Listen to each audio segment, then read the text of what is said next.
بسم الله الرحمن الرحيم.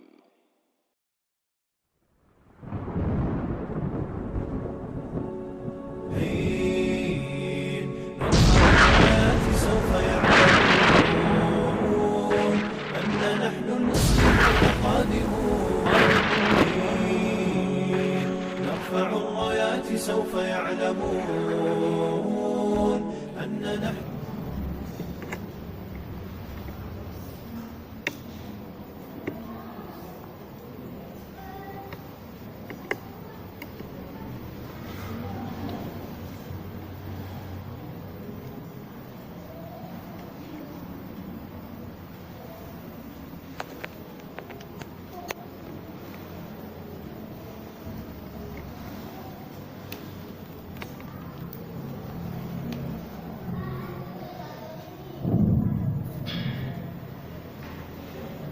Bismillahirrahmanirrahim.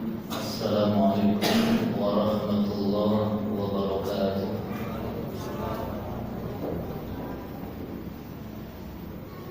Alhamdulillahirabbil alamin wa bihi nasta'inu ala umuri dunya waddin.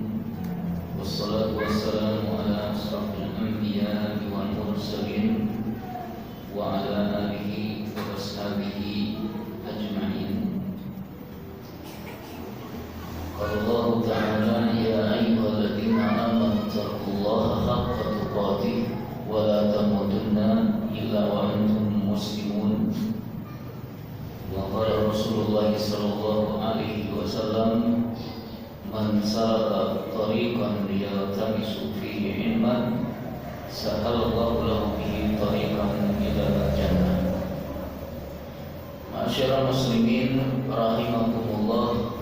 Alhamdulillah, pada kesempatan ini Allah Subhanahu wa taala memberikan karunia yang besar kepada kita, nikmat yang agung berupa hidayah, sehingga kita bisa menjalankan ibadah-ibadah yang agung, yang pada kesempatan ini adalah sholat maghrib berjamaah, dan juga kita lanjutkan dengan ta'lim. Ini semua merupakan amal-amal soleh, kebaikan-kebaikan yang agung.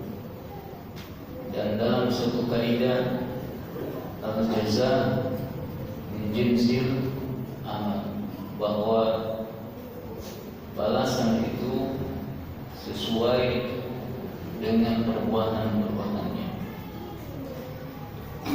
Jika baik, maka Allah akan balas dengan kebaikan. Jika buruk, maka Allah akan balas juga keburukannya, ya, setimpal dengan perbuatannya. Jadi kita mengisi hari-hari kita dengan amal saleh, ini adalah anugerah, nikmat yang besar. Karena dengan amal-amal saleh yang kita lakukan ini, ya, semuanya tercatat di sisi Allah dan semuanya akan berfaedah dan berpahala di sisi Allah Subhanahu wa taala. Ya. Tidak akan dilupakan, ya. Tidak akan lalai Allah Subhanahu wa taala dari amal-amal saleh kita. Ya.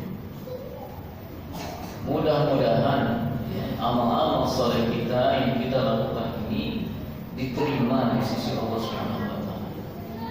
Karena itu niat yang ikhlas, yang tulus hanya untuk Allah Subhanahu wa taala ini terus harus dipupuk di dalam jiwa-jiwa kita. Ya. Karena amal yang kita lakukan belum tentu diterima oleh Allah Subhanahu wa taala. Ya, yang diterima itu hanya yang tulus, murni untuk Allah Subhanahu wa taala, dan juga berdasarkan sunnah Nabi sallallahu alaihi wasallam. Kalau yang banyak saja belum tentu diterima, bagaimana dengan yang sedikit? Ya, maka kita harus terus, ya, memupuk dan memperbanyak amal-amal soleh kita, satu saja amal soleh kita diterima oleh Allah Subhanahu wa taala, itu sangat-sangat luar biasa sekali nikmatnya. Ya. Luar biasa sekali. Karena berapa banyak ayat-ayat atau hadis yang menunjukkan bahwa satu kebaikan saja bisa memasukkan seseorang ke dalam jannah, ke dalam surga Allah Subhanahu wa taala.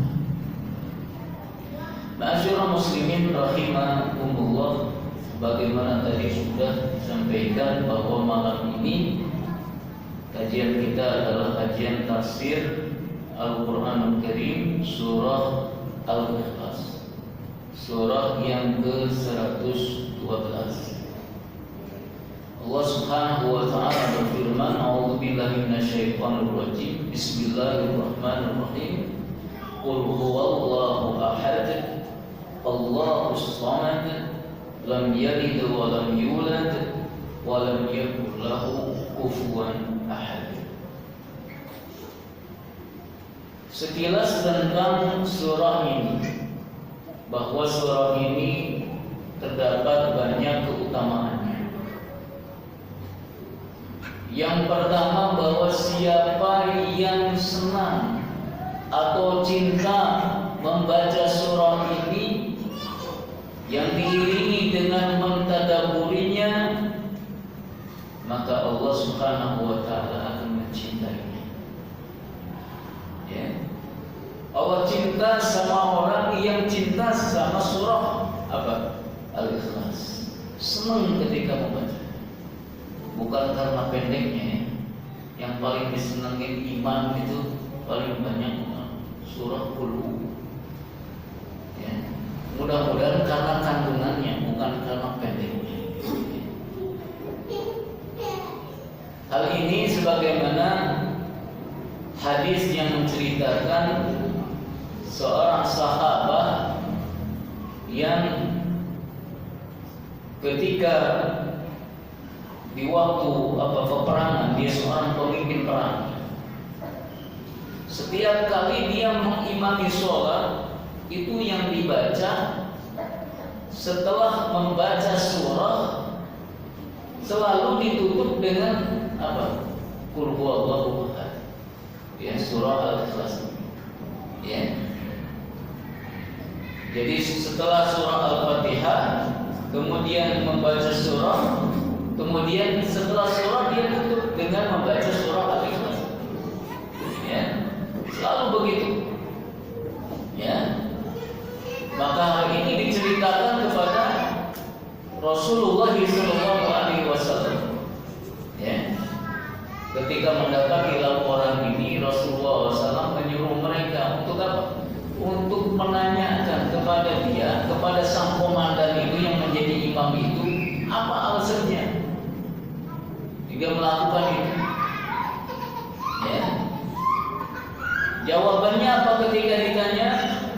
Dia menjawab, karena di dalam surah Al-Ikhlas ini terdapat atau ada sifat Allah Subhanahu wa taala yang pemurah, dan aku suka ketika membacanya dalam sholat. Senang bacanya. Ya. Maka setelah mendapatkan jawaban itu, Rasulullah SAW bersabda, "Akhbiruhu annallaha yuhibbu."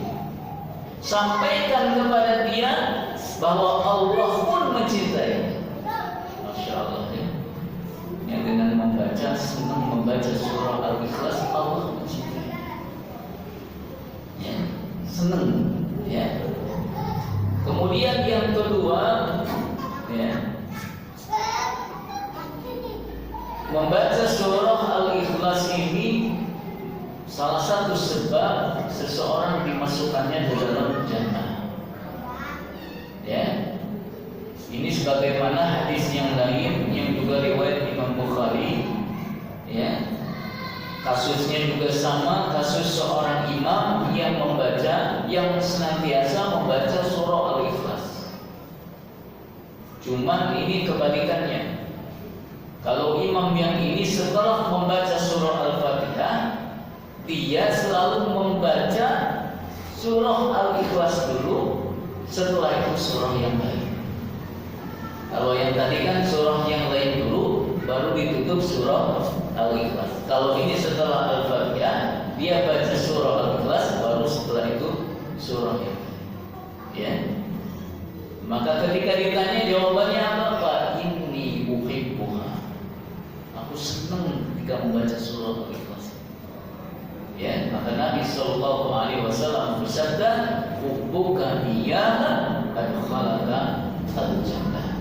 Cintamu ya kepada surah ini akan memasukkanmu ke dalam surga. Ya. Tentunya di sini bukan hanya membacanya saja, ya, tetapi juga mentadabburinya dan juga sampai kepada mengamalkan kandungannya. Ya, kalau tidak mengamalkan kandungannya, ya enggak termasuk. Ya. Misalkan ketika dia melakukan ritual kesyirikan, salah satu yang dibacanya qul huwallahu ahad Allahus samad lam yalid wa lam yulad wa lam yakul lahu kufuwan ahad, tetapi dia minta kepada selain Allah, enggak masuk. Ya. Enggak masuk. Kenapa? Karena dia kontra dengan isi apa yang dibacanya. Bertentangan dengan apa yang dikandung di dalam surah Al-Ikhlas. Kemudian surah Al-Ikhlas ini itu adalah sepertiga Al-Quran, thuluthul Quran. Rasulullah sallallahu alaihi wasallam bersabda, "Walladzi nafsi biyadi innaha la ta'dilu thulutsal Quran." Ya, demi Rabb yang jiwaku berada di tangannya, di dalam genggaman tangannya, sesungguhnya surah Al-Ikhlas benar-benar sebanding dengan sepertiga Al-Quran. Ya.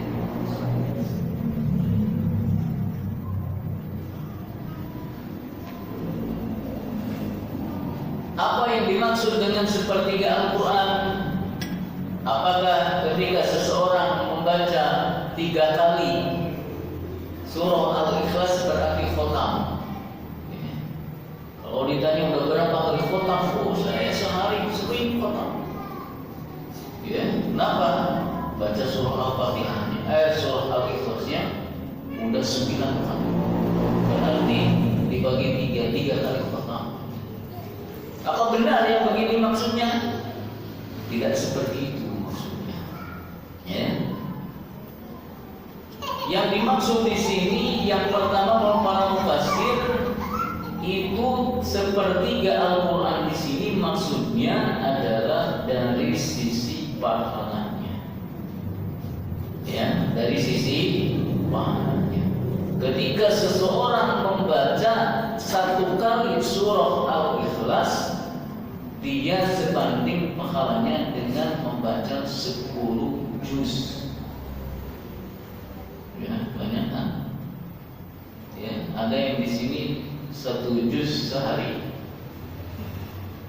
sebulan lah, nah, yang setahun itu juga Ramadan, gitu ya. Ya.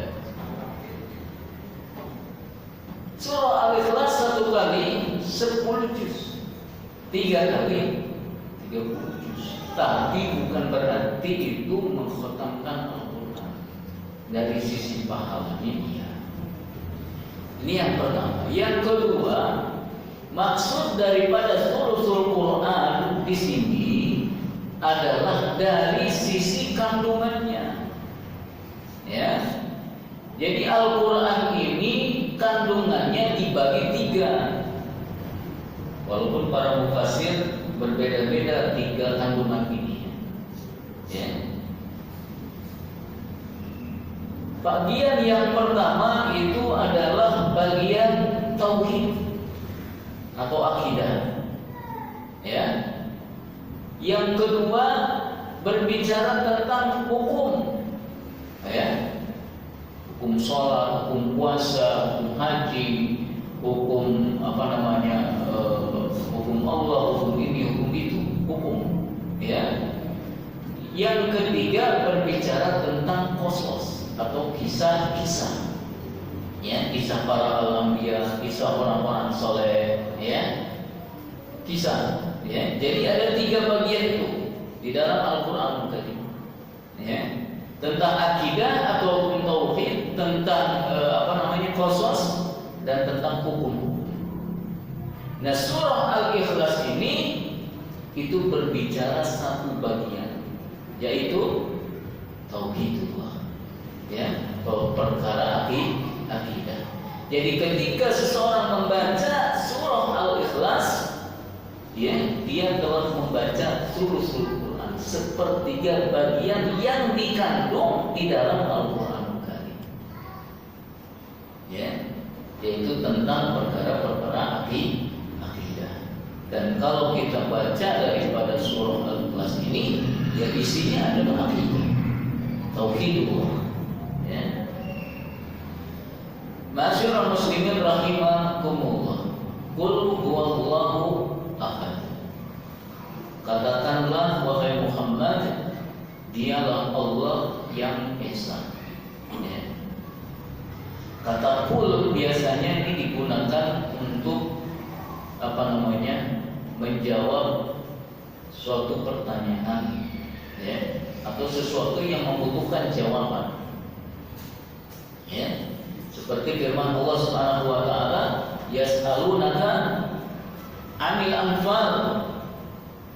Apa jawabannya? Qulil anfalu lillahi war rasul. Ya. Mereka menanyakan kepadamu tentang ghanimah, tentang pembagian harta rampasan perang. Ya, bertanya tentang itu. Ya, maka qulil anfal, katakan, ya, bahwa harta rampasan itu pembagiannya harus menurut ketentuan Allah dan Rasul. Ya. Wa yas'alunaka 'anil ruh, mereka bertanya tentang ruh. Apa setelah itu? Qulir ruh min amri rabbi. Katakan bahwa masalah ruh ini adalah masalah yang hanya Allah Subhanahu wa taala saja yang tahu. Ya. Jadi kata qul itu biasanya digunakan sebagai untuk menjawab suatu pertanyaan tertentu. Ya.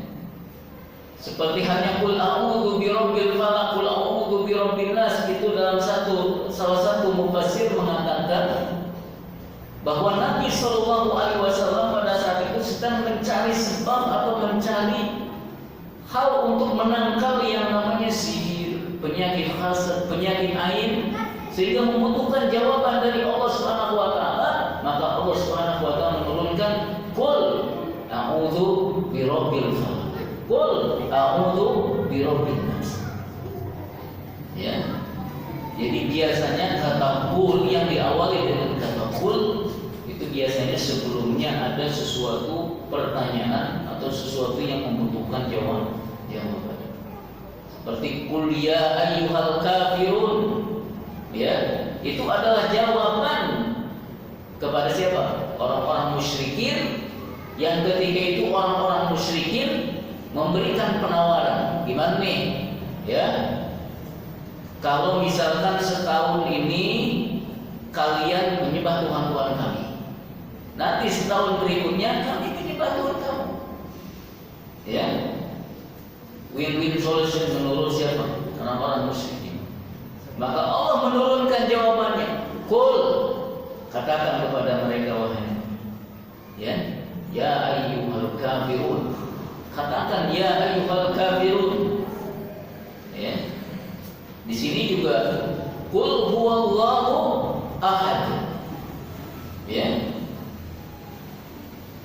Apa di sini kata qul ini untuk menjawab apa? Kalau kita memperhatikan daripada asbabun nuzul daripada surah Al-Ikhlas ini adalah ketika orang-orang kafir bertanya kepada Rasulullah sallallahu alaihi wasallam, ya, unsub lana rabbak. Ya, sebutkan nasab Rabbmu itu, ya. Atau sebutkan gambaran Rabbmu gimana. Ini orang-orang musyrikin itu biasanya mereka punya Tuhan itu berbentuk, ya, bergambar, ya. Patung ini nasabnya juga disebutkan begini silsilahnya begini, ya. Ketika datang dakwah Nabi SAW, mereka bertanya, ya, coba gambarin Tuhan kamu itu gimana, ya, nasabnya gimana, ya. Fa'anzalallahu qul huwallahu ahad, dan seterusnya sampai akhir. Katakan kepada mereka, ya, bahwa Allah itu ahad, dialah Allah yang esa. Ibnu Katsir rahimahullah ta'ala menjelaskan tentang hal ini, huwal wahidul ahad alladzi la nadhira lahu wa la wazir wa la nadir wa la syabih wa la adil.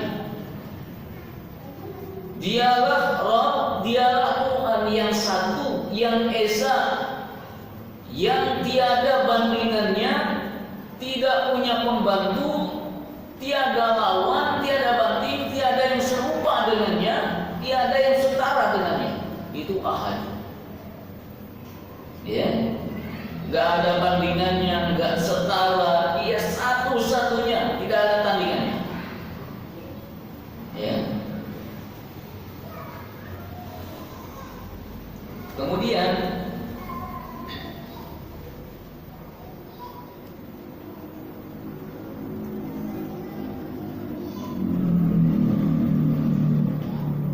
di dalam tafsir yang lain disebutkan juga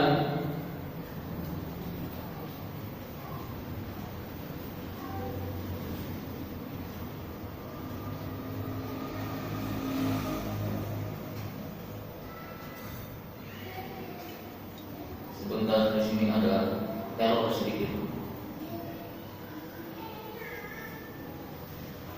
Di dalam tafsir Imam Al-Qurtubi, ya, disebutkan Al-Wahidul Witr, ya, yang Maha Esa, ya, alladzi la syabiha lahu wa la nadhira wa la sahiba wa la walad wa la syarik, ya, tidak ada yang serupa dengannya, tidak ada yang sebanding, tidak memiliki istri, tidak memiliki anak, tidak memiliki sekutu, ya.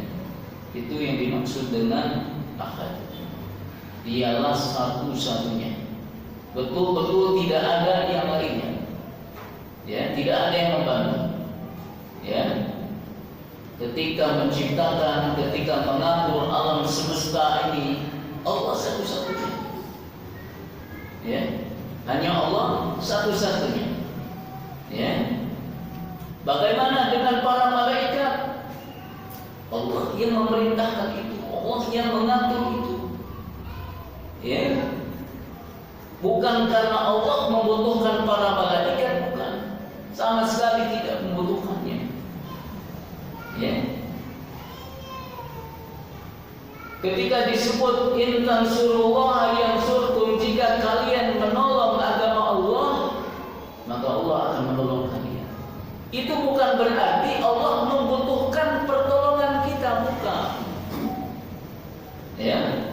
Tetapi itu dalam rangka memberikan kesempatan kepada kita sebagai hambanya untuk meraih pahala terbesar dengan membela agama Allah Subhanahu wa Ta'ala, ya. Bukan karena butuh pertolongan itu. Ketika kita membela agama Allah, Allah akan bela, Allah akan tolong.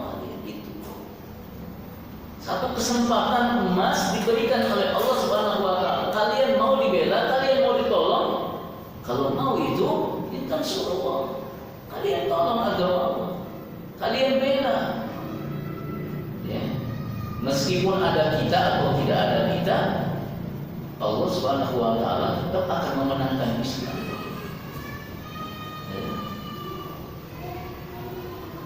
Jadi ketika Allah memerintahkan para malaikat mengatur ini, menurunkan wahyu, mengatur hujan dan sebagainya, menjaga seseorang dari segala musibah, dari korin-korin yang ada, itu dalam rangka penunaian perealisasian daripada takdir Allah Subhanahu wa taala. Dan itu sama sekali bukan karena Allah membutuhkan mereka. Ya. Jadi betul-betul ini semua adalah hak prerogatif daripada Allah Subhanahu wa taala. Qul huwallahu ahad. Ya. Tidak ada yang ikut serta dalam menciptakan. Allah betul-betul satu-satunya. Ya. Kalau ada yang meyakini bahwa ada zat yang lain yang ikut menciptakan atau ikut memiliki atau ikut mengatur, maka berarti dia telah terjerumus ke dalam kesyirikan. Syirik dalam bab rububiyah. Ya.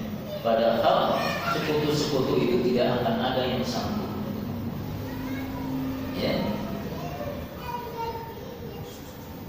Bahkan menciptakan seekor lalat saja itu enggak akan sanggup. Ya, sekutu-sekutu yang dijadikan sesembahan oleh orang-orang musyrikin itu, mereka sama sekali tidak bisa menciptakan seekor lalat saja, nggak bisa. Ya. Bahkan kalau saja sesembahan itu semua dikumpulin, ya, untuk menciptakan yang paling terkecil saja nggak akan bisa. Bahkan di dalam surah Al-Hajj ayat 73 itu digambarkan hanya seekor lalat saja. Ya, mereka nggak akan. Ya. Jadi hanya Allah Subhanahu wa taala satu-satunya Rabb. Ya.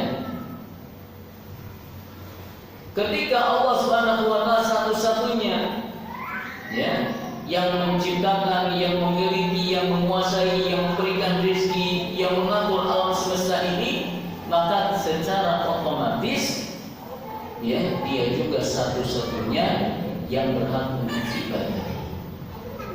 Ya, yang berhak untuk ibadah. Karena kalau hanya meyakini rububiyahnya saja, tapi tidak mau beribadah kepada Allah, sama saja dengan orang-orang musyrikin dahulu. Orang-orang musyrikin dahulu itu mereka yakin betul, ya, bahwa yang mengatur hujan, yang mengatur rezeki itu Allah Subhanahu wa taala. Ya, bukan patung-patung, itu bukan. Mereka tahu itu. Ya.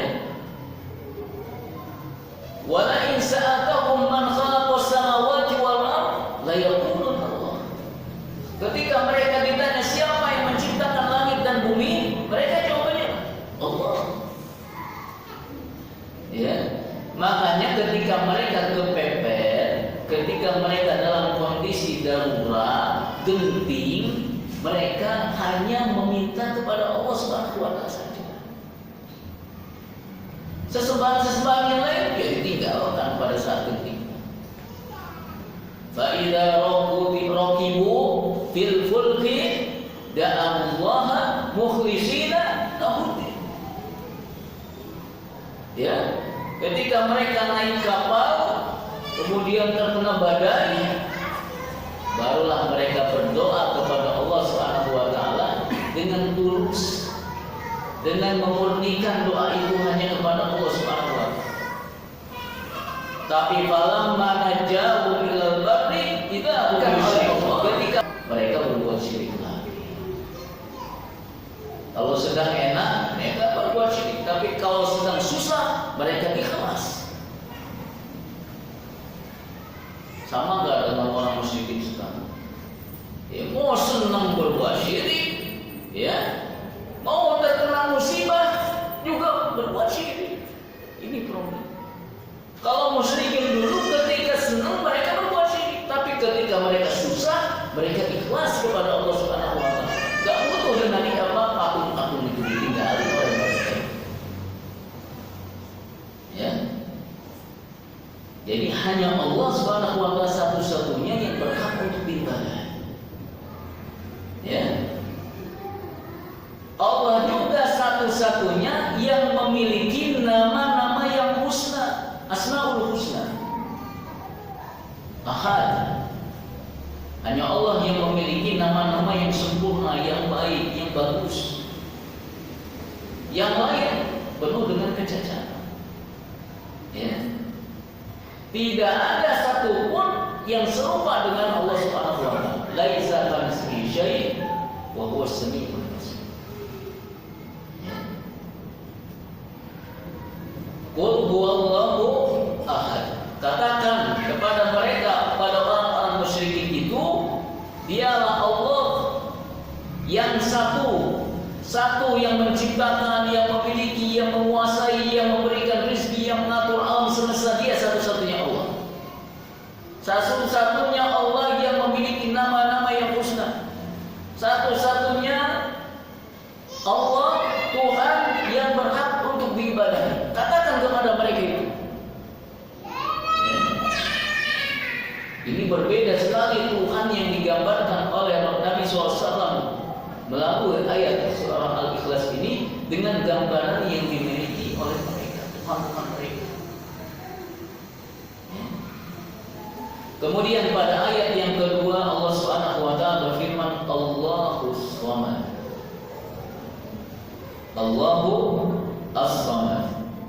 Allah adalah Rabb, Tuhan yang bergantung kepadanya segala sesuatu. Ya. Ini sifat yang kedua. Ya, ketika menggambarkan Allah Subhanahu wa taala.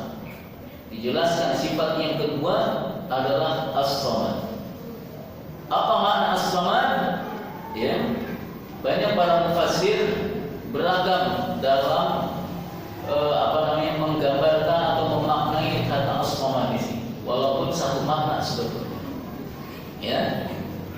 Di antaranya yang pertama al-mustaghni an kulli ahad.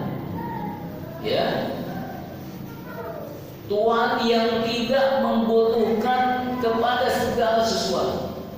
Wal muhtaju ilaihi kullu ahad. Ya, sebaliknya segala sesuatu itulah yang membutuhkannya. Ya. Ini namanya As-Samad. Ya.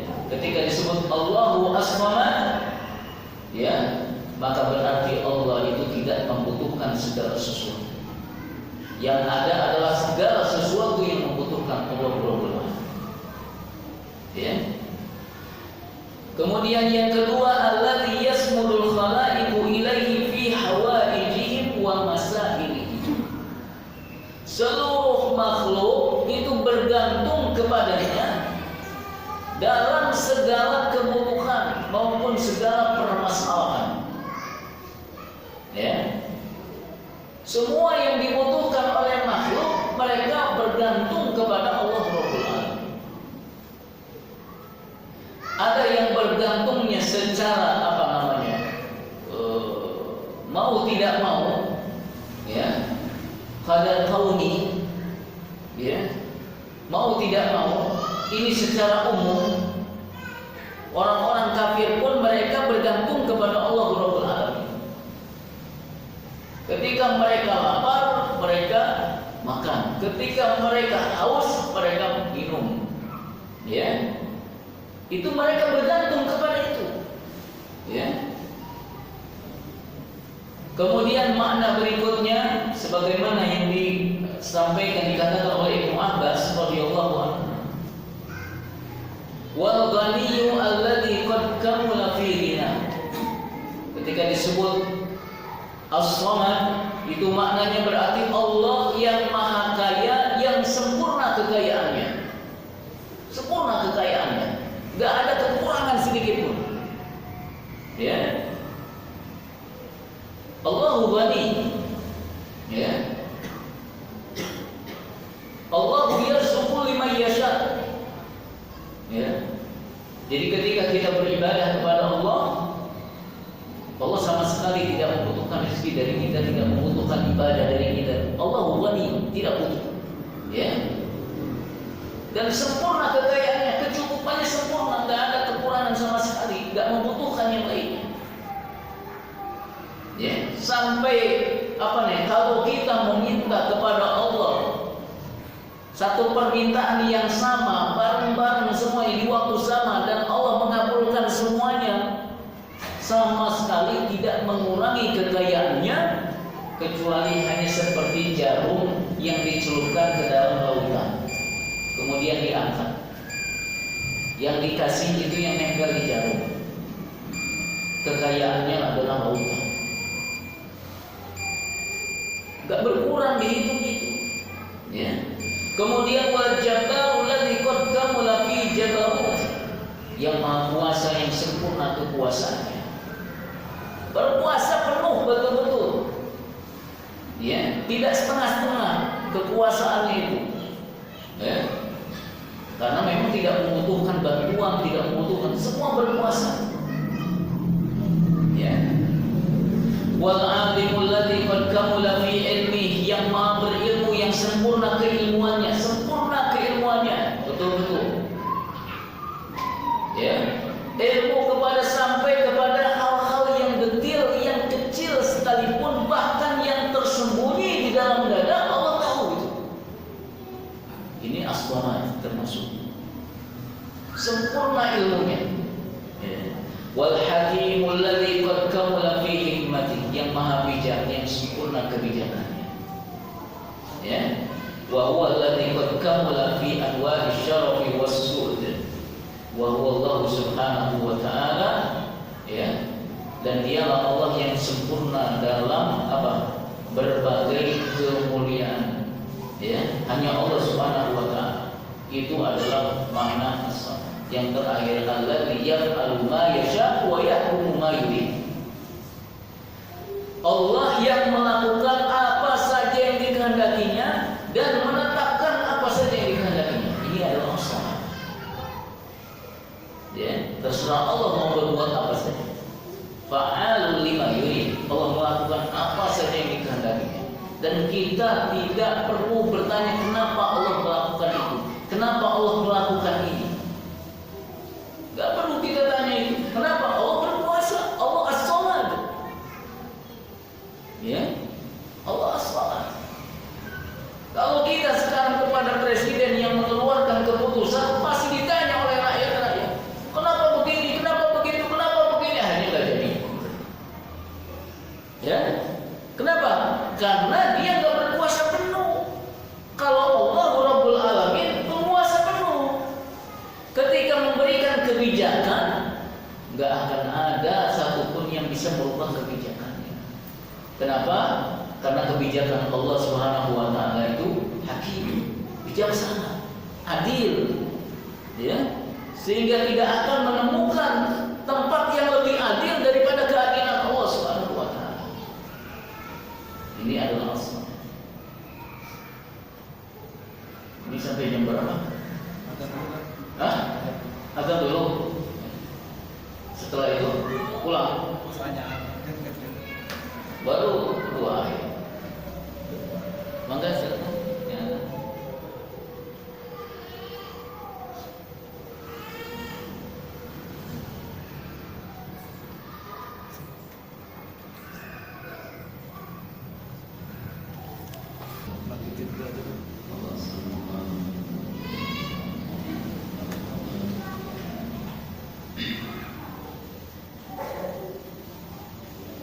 Kita lanjutkan terlebih dahulu dan akan sedikit dipercepat.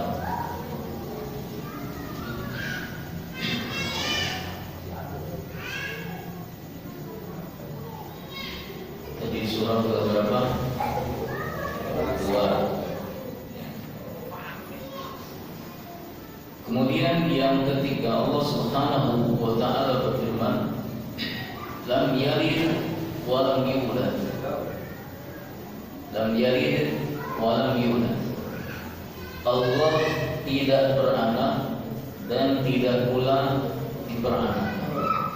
Ya, tidak melahirkan dan tidak dilahirkan. Ini adalah masih rangkaian jawaban kepada orang-orang musyrikin. Ya. Dan jawaban ini telak kepada mereka ini. Kenapa? Karena jawaban ini berbeda dengan akidah mereka. Ya. Kenapa? Karena akidah mereka itu bahwa Tuhan itu mereka menganggap punya anak. Ya. Seperti Nasara, ya, itu menganggap bahwa Nabi Isa itu adalah putra Allah. Ya. Sedangkan Yahudi menganggap bahwa Uzair itu adalah putra Allah. Ya. Jadi mereka menganggap bahwa Allah Tuhan mereka itu punya anak. Ya. Maka dibantah ya pada ayat ini bahwa Tuhannya orang Islam itu yang dibawa oleh Nabi Muhammad SAW itu ya risalahnya itu Tuhan yang apa? Lam yalid wa lam yulad. Ya. Tidak melahirkan juga tidak dilahirkan.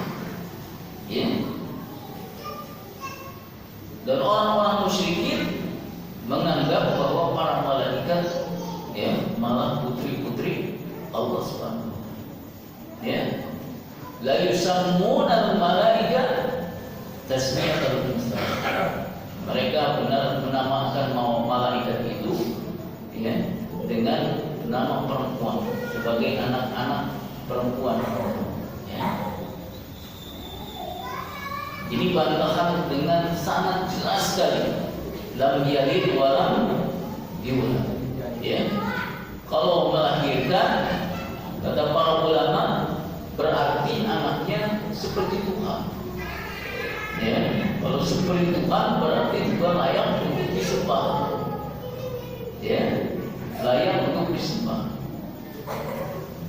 Dan kalau dilahirkan, berarti Tuhannya akan mati. Sebab sesuatu yang dilahirkan itu akan mati. Ya. Dan persangkaan tuduhan bahwa Allah memiliki anak ini tuduhan keji sekali. Ya. Tuduhan keji kepada Allah. Ya. Tetapi Allah Subhanahu wa taala bersabar. Ya. Allah Subhanahu wa taala bersabar. Allah tetap memberikan mereka rezeki, Allah tetap memberikan mereka makan, minum, hidup di mana-mana. Allah berikan itu kepada orang-orang musyrikin. Walaupun mereka menuduh kecil bahwa Allah itu punya anak. Maka Nabi sallallahu alaihi wasallam bersabda, "Ma ahadun asbaru ala adha sami'ahu min Allah.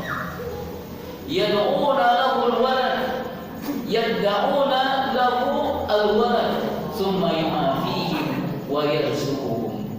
Tidak ada seorang pun yang lebih sabar terhadap gangguan yang dia dengar daripada Allah. Ya. Di mana manusia menganggapnya Allah punya anak, tapi Allah memaafkan mereka dan mereka masih memberikan rezeki mereka. Inilah salah satu kebijaksanaan Allah Subhanahu wa taala. Menunda iqab, menunda azab. Supaya apa? Supaya memberikan kesempatan kepada kita untuk bertobat. Ya, tetapi sama sekali bukan karena kelengahan Allah Subhanahu wa taala, bukan. Ya. Jadi bukan karena Allah menunda mengiqab itu Allah lupa, bukan. Siapapun yang berbuat kezaliman, cepat atau lambat iqabnya akan diberikan oleh Allah Subhanahu wa taala. Cuman masalahnya apakah ditunda oleh Allah Subhanahu wa taala atau dipercepat iqabnya. Orang-orang musyrikin sama ketika mereka menyekutukan Allah, Allah biarkan mereka, Allah beri rezeki mereka. Bahkan ada yang kaya, ini yang namanya istidraj. Ya, penangguhan waktu saja. Supaya nanti ketika mereka tidak bertobat dari perbuatan kesyirikannya, di akhirat nanti punya alasan yang sangat kuat untuk apa? Mengazab mereka. umur panjang, sudah dikasih rezeki, masih berbuat syirik. Ya, bahkan di dalam satu hadis, meskipun kata para ulama ini hadisnya dhaif, tapi dari sisi makna benar sekali. Ya, aku yang memberikan rezeki kepada kalian, malah berterima kasihnya bukan kepada, malah kepada selain kamu. Ya, Allah yang ngasih rezeki, terima kasihnya bukan kepada Allah Subhanahu wa taala. Ya, tidak bersyukur kepada Allah. Ya. Kemudian walam yakul lahu kufuwan ahad. Ini ayat terakhir, ya. Tidak ada seorang pun yang setara dengan Allah Subhanahu wa taala. Tidak ada, ya. Dan ini serupa dengan ayat laisa kamitslihi syai'un wa huwas samiul basir. Tidak ada sesuatu yang serupa dengan dia, dan dialah yang Maha mendengar lagi Maha melihat. Ya. Ayat ini, masyaallah muslimin rahimakumullah, kata para ulama, ini kaidah dalam memahami akidah yang benar terhadap Allah Subhanahu wa taala. Ya. Laisa kamitslihi syai'un, enggak ada yang setara dengan Allah Subhanahu wa taala. Ya. Tidak ada makhluk-makhluk baik manusia, hewan-hewan disifati ya dengan sifat-sifat itu, tapi laisa kamitslihi syai'un, enggak ada yang sama. Ya, tidak ada yang serupa. Tapi pada kalimat yang kedua, wa huwas samiul basir. Dia Allah Maha mendengar lagi Maha melihat. Ini seakan-akan kontra. Di satu sisi enggak ada yang sama dengan Allah, tapi di sisi yang lain kok Allah sendiri yang menyebutkan dia Allah mendengar, dia Allah Maha melihat. Makhluk manusia melihat, manusia mendengar.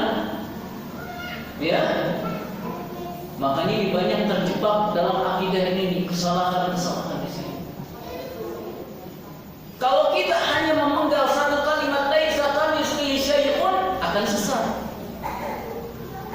Ya. Kenapa? Karena dia akan menolak sifat-sifat Allah Subhanahu wa taala yang disebutkan oleh Allah Subhanahu wa taala sendiri. Kalau hanya memakai wa huwas samiul basir, akan sesat juga. Kenapa? Karena dia menyamakan Allah Subhanahu wa taala dengan makhluknya. Yang benar itu harus lengkap. Laisa kamitslihi syai'un wa huwas samiul basir. Tidak ada yang serupa dengan Allah sesuatu pun, dan dia Allah Maha mendengar lagi Maha melihat. Jadi gimana kesimpulannya? Pendengaran Allah dengan pendengaran manusia jauh sekali berbeda. Penglihatan manusia dengan penglihatan Allah jauh sekali berbeda. Tapi sama-sama melihat, sama-sama mendengar, tetapi hakikat pendengaran, hakikat penglihatannya jauh berbeda. Manusia penglihatannya terbatas, betul? Terbatas. Kita di belakang apa dinding ini aja nggak tahu apa yang terjadi di belakang dinding ini. Tapi penglihatan Allah real sekali. Mau di malam, mau di dalam lautan, di gelap gulita sekalipun, Allah tahu, Maha melihat. Setiap daun yang jatuh di pepohonan yang sudah kering, di setiap daun di seluruh dunia ini, Allah tahu, Allah melihat itu. Manusia tidak sanggup melihat. Yang membedakan apa? Maha. Yang satu melihat, yang satu Maha melihat. Jadi ada sifat-sifat yang secara nama sama antara makhluk dengan Allah Subhanahu wa taala. Ya. Secara nama, tetapi hakikatnya berbeda. Jangankan makhluk dengan Allah Subhanahu wa taala, sesama makhluk saja ada sifat-sifat yang sama tetapi hakikatnya berbeda. Contohnya apa, Pak? Kepala. Ya, kepala. Namanya sama-sama kepala. KEPALA sama. Maknanya juga sama, sesuatu yang diikuti oleh yang lainnya, itu kepala. Tapi kalau hakikatnya itu berbeda antara satu dengan yang lainnya. Kepala sekolah dengan kepala kereta sama apa tidak? Berbeda. Walaupun sama-sama kepala. Ya. Jadi itu sesama makhluk saja bisa berbeda hakikatnya. Apalagi dengan Allah Subhanahu wa taala. Secara nama bisa jadi sama, tetapi secara hakikat berbeda.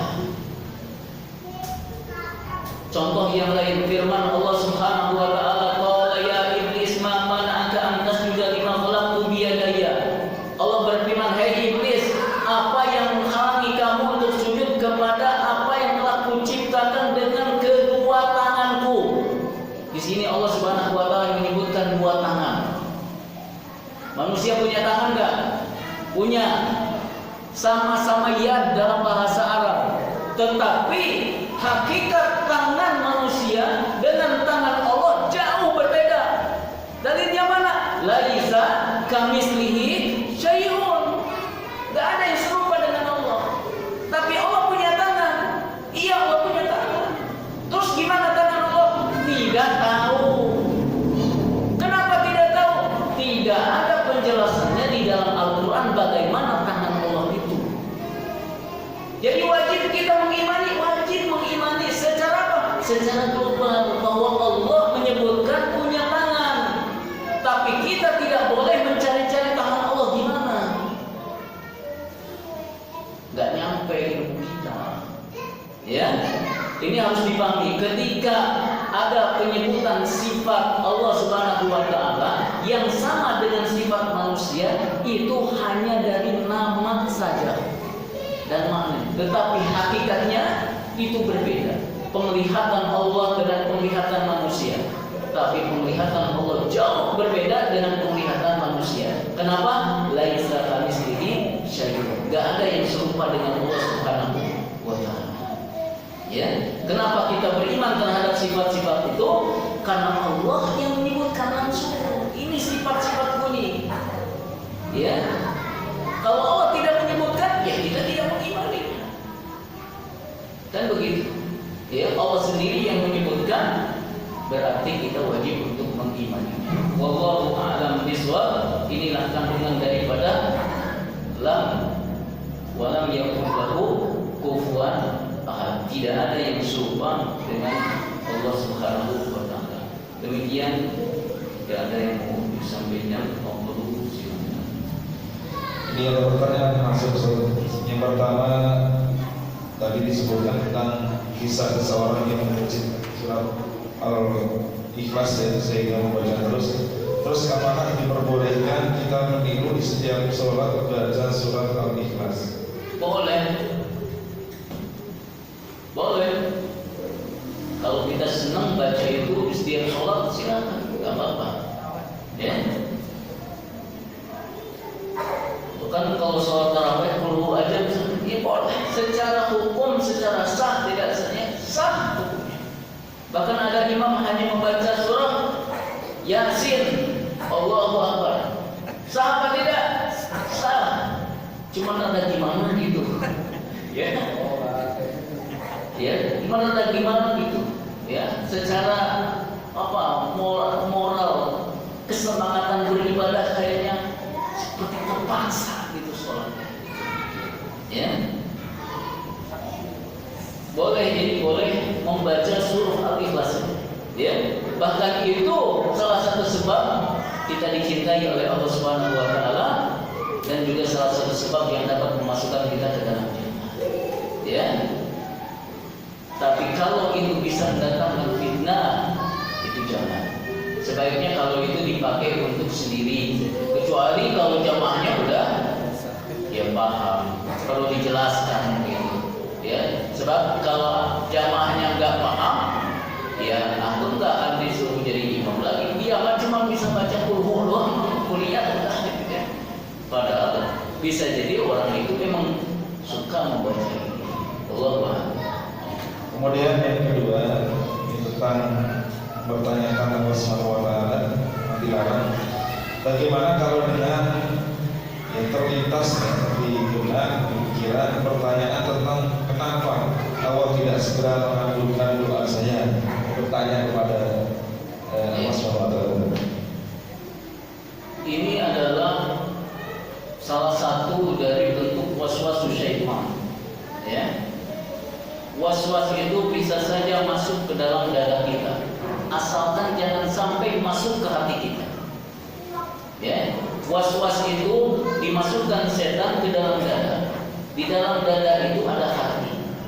Setiap was-was masuk ke dalam dada, tapi belum tentu masuk ke hati. Kalau sudah masuk ke hati, ini lebih berbahaya lagi. Ya, ketika ada lintasan semacam itu, lawan dengan apa? Dengan ilmu salah satunya. Ya. Bagaimana dengan ada lintasan tadi kok Allah nggak ngabulin? Cari ilmunya. Pengabulan doa itu bisa jadi dalam bentuk yang lain, berupa pertolongan terhadap kita dari sebuah musibah, berupa yang lain yang betul-betul kita sangat dibutuhkan oleh kita, atau pengabulannya ditunda di satu waktu tertentu yang memang pada saat itu sangat dibutuhkan. Kok mintanya sekarang tapi Allah menunda? Karena Allah yang lebih tahu tentang kondisi kita. Ya, Allah yang lebih paham kapan doa itu dikabulkan. Allah lebih paham kapan dibutuhkan itu pengabulannya. Allah lebih paham. Atau barangkali diperiksa doa-doa kita itu adakah penyebab-penyebab terhalangnya doa. Lihat makanan yang kita makan, dari mana sumber uangnya.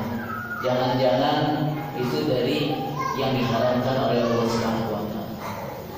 Ya, sebab bisa jadi berdoa makanannya haram, ya, semuanya hasil dari yang haram. Maka kata Nabi, mana mungkin doa-doa itu dikabulkan. Ya, jadi ketika doa tidak dikabulkan, yang pertama kali adalah berhusnudzon kita, berhusnudzon kepada Allah Subhanahu wa taala. Yang kedua adalah menghisab diri kita, mengevaluasi muhasabah. Jangan-jangan ada yang salah diri kita sehingga doa kita tidak dikabulkan. Sebab janji Allah Subhanahu wa taala itu pasti akan ditunaikan. Ya, gak mungkin diingkari. Ud'uni, mintalah, aku akan kabulkan doa-doa kalian. Ini janji dari Allah Subhanahu wa taala. Penegasan betul-betul ini. Ya, cuma tadi kita harus paham kapan doa itu dikabulkan. Allah yang tahu kondisi kita daripada diri kita sendiri. Allah lebih paham. Ya. Jadi bisa jadi ini waswas syaitan. Kalau waswas salah satu obatnya adalah ilmu. Ya. Kalau nggak sembuh juga, seperti dulu ada waswas syaitan yang masuk ke dalam diri kita. Siapa yang menciptakan ini? Allah. Siapa yang menciptakan ini? Siapa yang menciptakan ini? Allah. Lantas mulai masuk, siapa yang menciptakan Allah? Kalau sudah sampai seperti itu, basta'in billahi. Ya, meminta perlindungan kepada Allah, membaca ta'awudz, ya, dan juga stop lintasan itu, hentikan itu semua, ya, itu insya Allah akan sembuh. Wallahu a'lam. Ya, dua yang masuk dan kita cukupkan untuk bersari terus. Baik, ini ya daripada surah tafsir surah Al-Ikhlas. Sekali lagi, surah Al-Ikhlas ini secara keseluruhan adalah berbicara tentang Allah Rabbul Alamin, sifat-sifatnya. Dan ini adalah salah satu bentuk pelajaran tauhid atau pelajaran akidah yang harus kita tanamkan di dalam diri-diri kita, khususnya terkait dengan Allah Subhanahu wa taala. Mudah-mudahan ya, ini semua bisa bermanfaat buat kita semua dan bisa menambah keimanan kita kepada Allah Rabbul Alamin. Wallahu a'lam bishawab. Sallallahu ala nabiyina Muhammad wa ala alihi wasallam. Subhanakallahumma wa bihamdika asyhadu an la ilaha illa anta astaghfiruka Assalamualaikum warahmatullahi wabarakatuh.